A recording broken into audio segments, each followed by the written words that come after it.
सादर नमस्कार, शुभेंदु ठाकुर हूँ मैं आपके साथ। इस वीडियो में मैं आपसे अगली 3 राशि आपसे तुला, वृश्चिक और धनु राशि की बात करूंगा। पिछले 2 वीडियोस में मैंने मेष राशि से कन्या राशि तक की बात करी थी अप्रैल महीने की।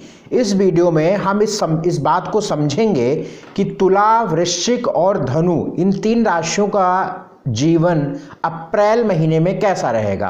अप्रैल महीने में जो ग्रहों के परिवर्तन हैं, जो ग्रहों के प्रभाव हैं, जो ग्रह गोचर है, आकाश में जो स्थितियां हैं, वो आपकी राशि पर कैसा प्रभाव डालेगा। देखिए, ये जो राशिफल मैं आपको बताता हूँ, मासिक राशिफल जो बताता हूँ, ये आपके चंद्र राशि कुंडली में चंद्रमा जहाँ पे बैठे हुए हैं उस राशि यानी चंद्र राशि और लग्न राशि पर आधारित होता है। तो आप इस चीज़ को देख लीजिएगा कि किस पे आपका बहुत सटीक बैठता है, तो उसी को आप फॉलो करिएगा। बाकी मेरी एडवाइस रहती है कि आप दोनों देखा करिए तो ज़्यादा चीज़ें क्लियर हो जाएंगी। नाम आदि पर इसको मत समझिएगा, ये मेरा आपसे निवेदन है। दूसरी बात, यदि आप हमसे कुंडली का पूरा विश्लेषण करवाना चाहते हैं, बहुत ही बेहतरीन ढंग से अपनी जन्म पत्रिका कुंडली के बारे में समझना चाहते हैं, तो स्क्रीन पर आपके नंबर है उस पर आप व्हाट्सएप मैसेज करके आप मुझसे पूरी कुंडली का विश्लेषण करवा सकते हैं। आइए, सबसे पहले मैं आपसे तुला राशि की बात करता हूँ। तुला राशि वालों के ग्रहों की स्थितियों को देखें तो आपके स्क्रीन पर भी कुंडली अप्रैल महीने की दिखेगी। इसको समझिएगा कि आपकी कुंडली में 5वें घर में जहाँ पे 11 नंबर लिखा है, यहाँ पर शनि और मंगल रहेंगे। 23 अप्रैल तक मंगल यहाँ पर रहेंगे। 23 अप्रैल के बाद मंगल 6ठे घर में चले जाएंगे जहाँ पे 12 नंबर लिखा हुआ है। अगर हम सिर्फ मंगल की गति को समझें तो मंगल ना तो आपके 5वें घर के लिए अच्छे हैं, ना तो ये 6ठे घर के लिए अच्छे हैं। 5वें घर में मंगल मानसिक उलझन, चिंता, संतान की तरफ से चिंता, पेट खराब करना, एजुकेशन में रुकावट डालना, लव लाइफ डिस्टर्ब कर देना, मानसिक उलझन हो जाना, ये सारी चीज़ें देते हैं और आप इस चीज़ को अनुभव करेंगे। तो मंगल 23 अप्रैल तक यहाँ पे रहने वाले हैं, लगभग पूरा महीना ही आ गया। तो पूरे महीने में आपको संतान की तरफ से कोई परेशानी, कष्ट, चिंता, संतान की स्वास्थ्य, तबीयत खराब हो जाना, ऐसी स्थिति देखने को मिल सकती है। पेट की परेशानी अगर आपको पहले से है तो इस महीने आपको ज़्यादा दिख सकती है। आपको आपके जो लव लाइफ, यदि आपको किसी प्रकार से इन्वॉल्वमेंट है तो उसमें डिस्टर्बेंस आएगी और एजुकेशन में भी ये रुकावटें आएंगी। और 23 अप्रैल के बाद जब मंगल 6ठे घर में जाएंगे तो 6ठा घर होता है रोग ऋण शत्रु का। मंगल कहाँ के मालिक होते हैं? दूसरे घर के, धन भाव के। और धन भाव का मालिक जब 6ठे घर में चला गया तो आपको रोग से नुकसान होगा, आपके ऋण से नुकसान होगा। या तो आपने कर्ज लिया है तो उस कर्ज की वजह से आपको कुछ परेशानी झेलनी पड़ सकती है, कर्जदार आपको परेशान कर सकते हैं, या फिर इस वक्त में कर्ज लेने की परिस्थिति बन सकती है और कर्ज देने की भी परिस्थिति बन सकती है। और इन सारी बातों से आपको बचना है, अदरवाइज आपको नुकसान अवश्य होगा। अगर हम शुरू के 15 दिन देखें अप्रैल के महीने में तो सूर्य भी 6ठे घर में है राहु के साथ। कुल मिलाकर बातें तो डिस्क्राइब कर ही रहा हूँ, लेकिन आपके लिए जो समय है, जो वक्त है, वो बिल्कुल अनुकूल नहीं है। इस बात को समझ के चलिएगा, बहुत समझकर, बहुत संभल कर चलना है। आप इस चीज़ को अनुभव अवश्य करेंगे कि परेशानियां तो हैं, क्योंकि 11वें घर का मालिक सूर्य, राहु, बुध, शुक्र, देखिए जहाँ पे 12 नंबर लिखा हुआ है कुंडली में, ये 4 ग्रह यहाँ पे बैठे हुए हैं। सूर्य राहु का ग्रहण दोष, बुध नीच का, स्वास्थ्य भी खराब।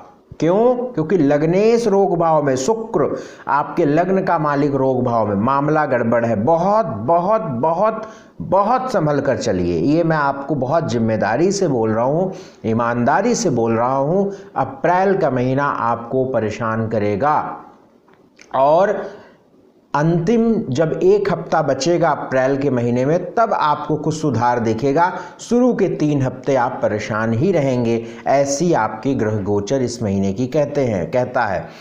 अब शुक्र 25 अप्रैल को, 14 अप्रैल को सूर्य मूव करेंगे, तो 14 अप्रैल के बाद कुछ फाइनेंशियल स्थिति 10 दिनों में सुधरेगी। ये बिल्कुल नोट करिएगा, हमारी बात 99.99 वाली नहीं होती है, 100%। हालांकि मैं भगवान नहीं हूँ और ये जो राशिफल मैं बताता हूँ ये एक सामान्य ग्रह गोचर की बात करता हूँ, किसी पर्टिकुलर व्यक्ति के बारे में मैं नहीं कर रहा हूँ कि आपके बारे में मैं कर रहा हूँ, उनके बारे में कर रहा हूँ, इनके बारे में कर रहा हूँ। नो, हम एक सामान्य ग्रह गोचर की बात करते हैं।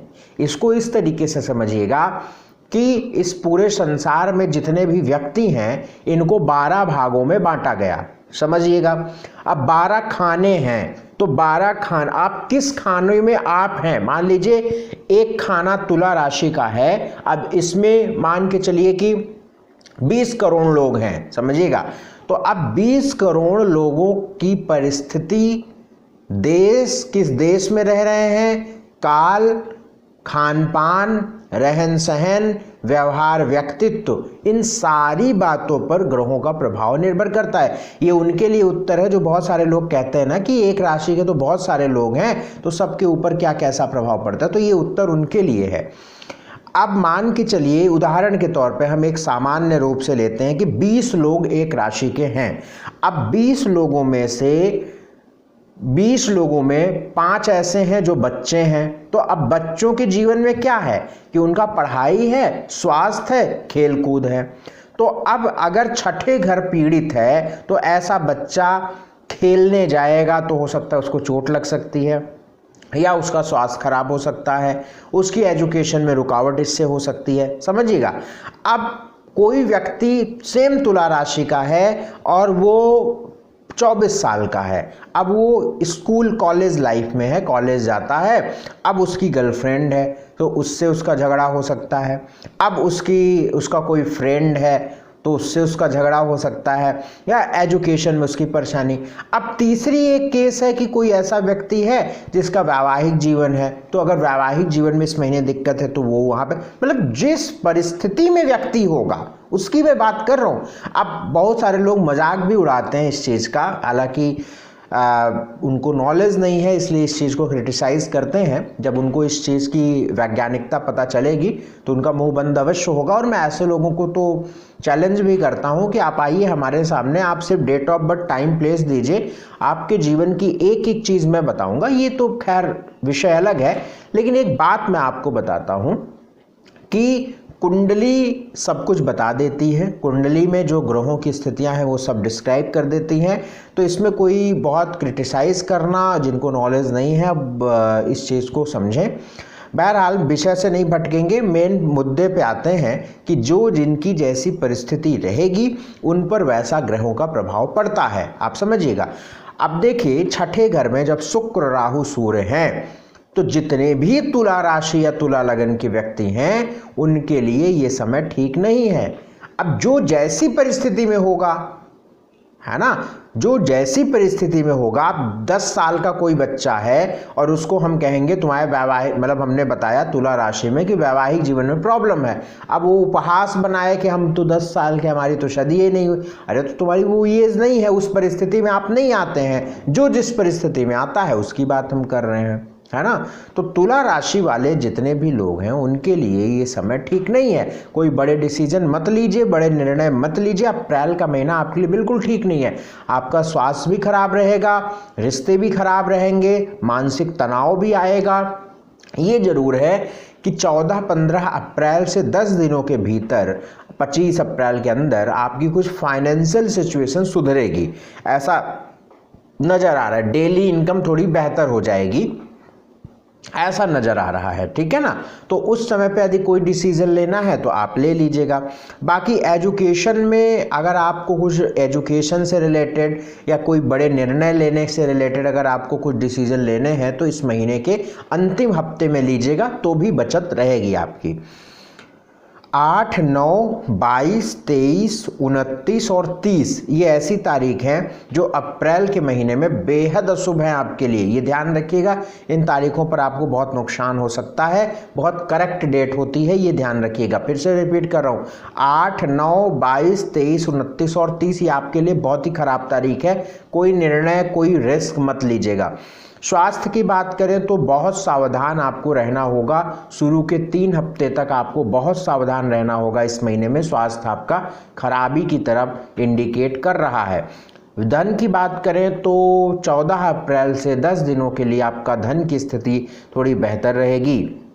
एजुकेशन के लिए बात करें तो इस महीने में अंतिम का हफ्ता आपके एजुकेशन के लिए बेहतर रहेगा। नौकरी की बात करें तो ये पूरा महीना थोड़ा उथल पुथल, परिवर्तन, स्थान परिवर्तन, इस तरीके के योग बना रहा है। बिजनेस की बात करें तो बिजनेस में 15 अप्रैल से 10 दिनों के भीतर आप व्यापार में कोई निर्णय ले सकते हैं। मैरिटल लाइफ की बात करें तो मैरिटल लाइफ की स्थिति फिर भी मुझे ठीक नज़र आ रही है, कोई इतनी बड़ी दिक्कत नज़र नहीं आ रही है। हालांकि सप्तमे से 12वें राहु से पीड़ित हो जाएगा 23 अप्रैल के बाद, और वर्तमान में भी अभी पीड़ित है, लेकिन बृहस्पति आपके 7वें घर में और सूर्य लाभ के मालिक होकर 15 अप्रैल के बाद आ जाएंगे, तो इसीलिए मैंने कहा मैरिटल लाइफ फिलहाल ठीक नज़र आ रही है।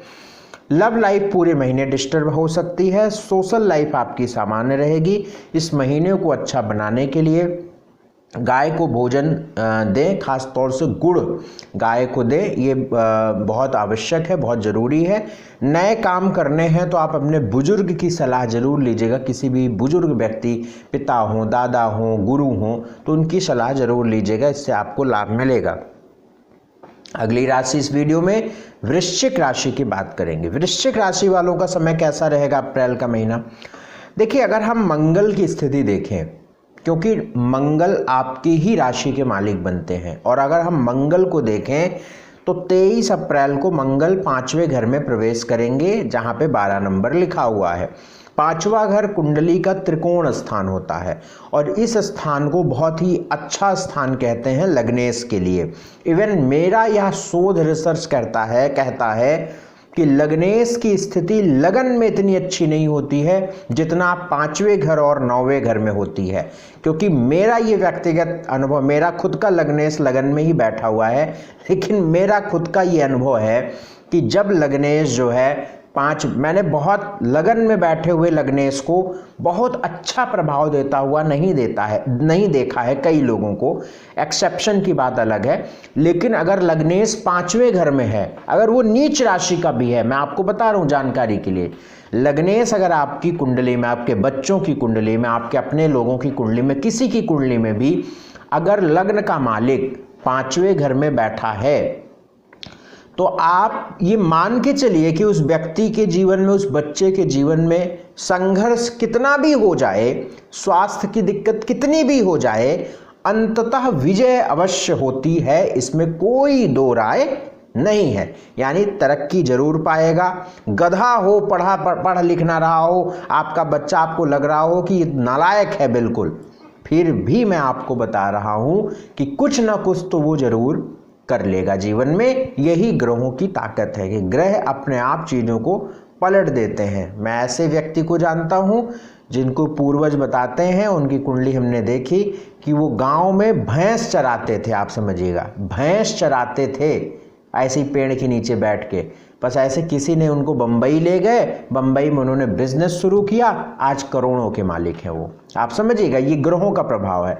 वो सब कहते थे नालायक है, मतलब अलग अलग नामों से उनको बोलते थे, लेकिन ये स्थिति है लग्नेश पंचम की। तो लग्नेश पंचम में हो तो अंततः अन्य ग्रह भी सपोर्टिव थोड़े होने चाहिए, लेकिन एक नॉर्मल सा ये है कि लग्नेश पंचम में अच्छा ही प्रभाव देता है, कम से कम लग्नेश तो अच्छा देता है, इसमें कतई कोई संदेह नहीं है। तो अब लग्नेश 5वें घर में जाएगा 23 अप्रैल को, तो 23 अप्रैल के बाद की जो स्थिति है वो काफ़ी फेवर करने वाली आपकी नज़र आ रही है। हालांकि 5वें घर में अभी सूर्य, राहु, शुक्र, बुध 4 ग्रह बैठे हुए हैं, और वर्तमान में अगर 23 अप्रैल से पहले की भी बात हम करें तो मंगल कोई बहुत अशुभता लिए हुए नज़र नहीं आ रहा है। कम से कम देखिए, मंगल शनि के साथ है, ये बहुत गड़बड़ बात है, लेकिन लग्नेश अपने से चतुर्थ है, 4थे घर सुख भाव में है, और मंगल की दृष्टि देखिए लाभ और कर्म पे पड़ रही है, कर्म का मालिक 5वें भाव में। तो कहीं ना कहीं ये मान के चलिए कि अप्रैल के शुरू के 15 दिन में आपके करियर में अच्छे प्रभाव पड़ेंगे, ये निश्चित है। यानी करियर में अगर आपको कोई प्रोजेक्ट मिला है, कोई आपको, जिसको क्या कहते हैं कि क्या बोलते हैं उसको, टारगेट, अगर कोई आपको टारगेट मिला है तो आप बड़े आसानी से उसको पूर्ण कर लेंगे। कोई ऐसी जद्दोजहद, कोई चिंता नौकरी में ऐसी नहीं। ये जरूर है कि मंगल जो दृष्टि आपके कर्म भाव पे डाल रहा है वो शनि के साथ बैठ के, और कर्म भाव का मालिक सूर्य 5वें घर में राहु के साथ बैठा हुआ है। तो थोड़ी सी पॉलिटिक्स, टेंशन, तनाव तो वर्किंग प्लेस पर होगा, लेकिन नौकरी को लेकर कोई बहुत विशेष चिंता करें आप, ऐसा मुझे नहीं लगता है। तो मंगल और सूर्य आपकी नौकरी को लिए थोड़ा सा ठीक है। शुक्र भी 5वें घर में उच्च के हैं, तो ये भी आपके डेली इनकम आदि के लिए ठीक है। तो मतलब अगर हम अप्रैल महीने को देखें मोटे मोटे तरीके से, तो मुझे यह महीना आपको सपोर्ट करता नजर आ रहा है, ये समझिएगा। क्रोध, गुस्सा, चिड़चिड़ापन, इन सब सारी बातों से बचिएगा, बाकी चीजें ठीक है। स्कॉर्पियो वृश्चिक की बात करें तो इस महीने में 3 तारीख, 4, 10, 11, 14, 15 और 23, 24, मैं फिर से रिपीट कर रहा हूँ, 3, 4, 10, 11, 14, 15, 23, 24, ये तारीख आपके लिए थोड़ी खराब है, गड़बड़ है। आप इन तारीखों को इग्नोर कर दीजिएगा, बाकी कोई डिसीजन अन्य तारीखों पर लीजिए, आपको लाभ मिलेगा। स्वास्थ्य की बात करें तो स्वास्थ्य, अगर आप क्रोध ना दिखाएं, पेट थोड़ा ठीक रखें, खान पान रहन सहन अच्छा रखें, थोड़ा सा प्राणायाम योगा करें, तो स्वास्थ्य आपका कोई ऐसी विशेष चिंता दिखाता नहीं है। धन की बात, लाभ का मालिक बुध, धन भाव का मालिक बृहस्पति, बुध 5, देखिए फाइनेंशियली ठीक महीना कहा जाएगा, खास तौर से 10 अप्रैल के बाद से, मतलब शुरू के 1 हफ्ते के बाद से ठीक है, बशर्ते कर्ज देने व लेने इन दोनों परिस्थितियों से आपको बचना है, नहीं तो आपको नुकसान होगा। इस महीने ये भी हो सकता है कि आपने यदि कर्ज लिया है तो आपको कर्जदार थोड़ा परेशान कर सकते हैं, क्योंकि सूर्य 6ठे घर में आ जाएंगे, तो ये ध्यान रखिएगा। एजुकेशन को लेकर भी महीना सामान्य कहा जाएगा, थोड़ा मन उचाट होगा क्योंकि राहु सूर्य का ग्रहण 5वें घर में है। नौकरी को लेकर यह महीना शुरू के 15 दिनों के लिए अच्छा कहा जाएगा। बिजनेस भी आपके लिए ठीक है, महीना करीब 25 अप्रैल तक सही है। मैरिटल लाइफ में थोड़ा सा मतभेद हो सकते हैं, लेकिन यदि सामंजस्य बैठाएंगे तो ठीक रहेगा। लव लाइफ में भी चीज़ें ठीक दिख रही हैं, सोशल लाइफ भी ठीक दिख रही है। इस महीने को बेहतरीन और बढ़िया बनाने के लिए एक उपाय कर लीजिएगा।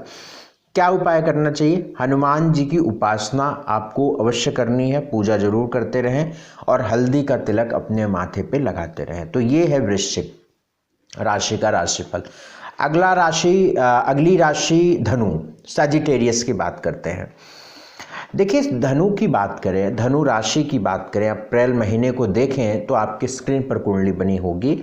बृहस्पति की स्थिति ठीक है, अप्रैल तक तो ठीक ही है। हालांकि अब बृहस्पति अपनी ऐसी डिग्री पे पहुंच रहे हैं कि धीरे धीरे आपके साथ छोड़ने वाले हैं, 6ठे भाव में जाने वाले हैं, और जून, जुलाई, अगस्त, सितंबर आपके लिए बड़ा संघर्ष वाला होने वाला है। बहरहाल हम चूंकि ये पॉइंट इसलिए थोड़ा सा बता देते हैं कि यदि आप कुछ ऐसा प्लान करके रखे हैं कि चलो 3 महीने के बाद करेंगे, 4 महीने के बाद करेंगे, तो ये गलत निर्णय है आपके लिए, क्योंकि उसके बाद आपका समय खराब है, क्योंकि बृहस्पति आपके रोग भाव में जाने वाले हैं 2 मई को। अब 2 मई के बाद 1 महीना और बीतेगा, यानी 2 मई से लेकर 1 महीने और बीतेगा, तो बृहस्पति रोग भाव का परिणाम देने लगेंगे, और जब रोग भाव के परिणाम देने लगेंगे तो आपके जीवन में रोग बढ़ने लगेगा, शत्रु आने लगेंगे, काम खराब होने लगेगा, रुकावटें आने लगेंगी। तो अप्रैल का महीना अभी आपके हाथ में है। मैं आपको ये सलाह दूंगा कि अप्रैल के महीने में देखिए 2 चीजें हो रही हैं। सूर्य बृहस्पति की युति आपके 5वें घर में हो रही है, और सूर्य आपके 9वें भाव यानी भाग्य भाव के मालिक होते हैं। तो सूर्य और बृहस्पति की कंजक्शन 5वें घर में, इससे अच्छी स्थिति कुछ हो ही नहीं सकती है। तो मैं आपको बहुत बड़ी बात बता रहा हूं कि यदि अपने जीवन में कोई बड़ा निर्णय लेना है तो आप सब कुछ छोड़कर आप 15 अप्रैल से लेकर 20 दिनों के भीतर आप ले लीजिएगा। कोई बड़ा एजुकेशन, कोई बड़ी दुकान, कुछ भी, कहीं निवेश, कहीं से भी कोई निर्णय लेना है तो आप 15 अप्रैल से 20-25 दिनों में कर लीजिएगा, एकदम सही रहेगा। अब इसको इस तरीके से समझते हैं, 15 अप्रैल से 20-25 दिनों का जो समय है आपके लिए बहुत फेवरेबल है। ऐसे में कोई सरकारी काम, स्वास्थ्य में सुधार, प्रमोशन, ट्रांसफर, नौकरी, इन सब से जुड़े मामलों में सफलता अवश्य मिल जाएगी। तो आप इन समय पर प्रयास अवश्य करिएगा। तो बृहस्पति और सूर्य आपके 5वें घर में 14-15 अप्रैल के बाद युतिबद्ध हो जाएंगे, तो आपके लिए ये अच्छा समय होने वाला है। 23 अप्रैल के बाद मंगल चौथे घर में, 25 अप्रैल के बाद शुक्र भी 5वें घर में आ जाएंगे। तो ये सारी स्थिति ठीक रहेगी। अब देखिए यहाँ पे एक चीज़ और, अपने माता के स्वास्थ्य का बड़ा ध्यान रखिएगा। वे लोग जिनको हार्ट या इस तरीके से कोई ट्रीटमेंट पहले से चल रहा है या उनका ऐसी हिस्ट्री है, तो वे लोग अपना थोड़ा सा ध्यान रख के चलेंगे। अब यहाँ पे एक चीज़ और ध्यान रख के चलना है कि नौकरी में भी थोड़ी सी टेंशन, अस्थिरता हो सकती है, इसका ध्यान रखें। इस महीने में 5, 6, 14, 15, 26, 27 ये तारीख आपके लिए गड़बड़ है। स्वास्थ्य की बात करें तो स्वास्थ्य में ये महीना ठीक कहा जाएगा। धन की बात करें तो धन भाव का मालिक, धन को लेकर भी यह महीना ठीक कहा जाएगा। 14 अप्रैल के बाद ज़्यादा अच्छा कहा जाएगा। एजुकेशन के लिए यह महीना बहुत अद्भुत, बेहतरीन। जितने भी धनु लगन धनु राशि के लोग हैं, मैं समझता हूँ कि उनको कुछ नहीं करना चाहिए इस महीने, ज्ञान लेना चाहिए, स्टडी करनी चाहिए, उनको बहुत लाभ मिलेगा। कुछ आप सीखना चाहते हैं, कोई स्किल डेवलप करना चाहते हो तो भैया जुड़ जाइए, ये महीना आपकी जिंदगी को बदल देगा। अगर आप ये 15 अप्रैल के बाद कोई निर्णय लेते हैं, बदल देगा और आपके भविष्य को बना देगा, ये निश्चित मान के चलिए। तो एजुकेशन के लिए बहुत बेहतरीन महीना है। नौकरी को लेकर राहु और केतु की ऐसी एक्सिस है 4-10 कि ये थोड़ी सी अस्थिरता देने वाली होती है। तो ऐसे में नौकरी को लेकर थोड़ा तनाव तो रहेगा, लेकिन इसके बावजूद लग्नेश की स्थिति, भाग्येश के साथ युति, बहुत सारे मामलों के, बहुत सारी परेशानियों के हल भी मिलने वाले हैं। कब? 14 अप्रैल के बाद 20-25 दिनों के अंदर। बिजनेस को लेकर भी यह महीना देखिए, आप निवेश करना चाहते हैं तो आप 14-15 अप्रैल के बाद कर सकते हैं। मैरिटल लाइफ में तनाव इस महीने रहेगा, क्योंकि 7वें घर का मालिक बुध एक तो नीच का, ऊपर से राहु के साथ, तो परेशानियां रहेंगी। पति है तो पत्नी का स्वास्थ्य खराब हो सकता है, पत्नी है तो पति का स्वास्थ्य खराब हो सकता है, या कोई दूरी बन सकती है। पत्नी मायके जा सकती हैं, पति की ड्यूटी पे जा सकते हैं, कहीं कि कोई ऐसी परिस्थिति बनेगी जरूर। तो ये पूरा महीना इस तरीके से थोड़ा तनाव वाला हो सकता है। ज़्यादा परेशानी आप लोगों के, मतलब ये मैं आपको बहुत अच्छा एक ग्रहों की टेक्निक बताता हूं कि अगर मैरिटल लाइफ में ज़्यादा इस वक्त में परेशानी दिखे, नहीं है तो एक अच्छी बात है ना, ईश्वर की कृपा है। अगर दिखे तो दोनों लोग अलग हो जाइए। क्या करना है? एक दूसरे कमरे में सोए, एक दूसरे कमरे में सोए, या कहीं दूर भेज दीजिए, मायके भेज दीजिए, या कुछ ऐसा कुछ करिए जो आपकी मैरिटल लाइफ को सकुशल रखेगा। तो ये आप ध्यान रख लीजिएगा। मतलब जो ग्रह चाहता है वही आप कर दीजिए, चीज़ें ठीक हो जाएंगी। अब वो पॉजिटिव चीज़ में करिए तो आपको नुकसान नहीं होगा, नहीं तो फिर झगड़े से होगा तो फिर वो नुकसान होगा। मैरिटल लाइफ, लव लाइफ बहुत ही बेहतरीन है इस महीने। सोशल लाइफ भी बहुत ही शानदार है। एक उपाय कर लीजिएगा। क्या उपाय करना है? शुक्ल पक्ष आएगी, नवरात्र का समय आएगा, शुक्ल पक्ष में गुरुवार को, बृहस्पतिवार को आप अपने दाहिने कलाई में एक पीले कलर का रेशमी धागा आप बांध लीजिएगा और वो 1 साल तक बंधे रहने दीजिएगा। किसी भी बुजुर्ग व्यक्ति से बंधवाइएगा, या अपने पिता हो या कोई गुरु पंडित जी हो तो उनसे बंधवाइएगा। तो ये बड़ा अच्छा उपाय आपके लिए रहेगा। और हल्दी का तिलक माथे पे लगाते रहिएगा। इस वीडियो में हमने आपसे तुला, वृश्चिक और धनु की बात करी। अगले वीडियो में मैं आपसे अगली 3 राशियों की बात करूंगा। बहुत शुक्रिया, बहुत धन्यवाद। अपॉइंटमेंट लेने के लिए आपके स्क्रीन पर नंबर है, इस पर व्हाट्सएप मैसेज करके अपॉइंटमेंट बुक कराइएगा। नमस्कार।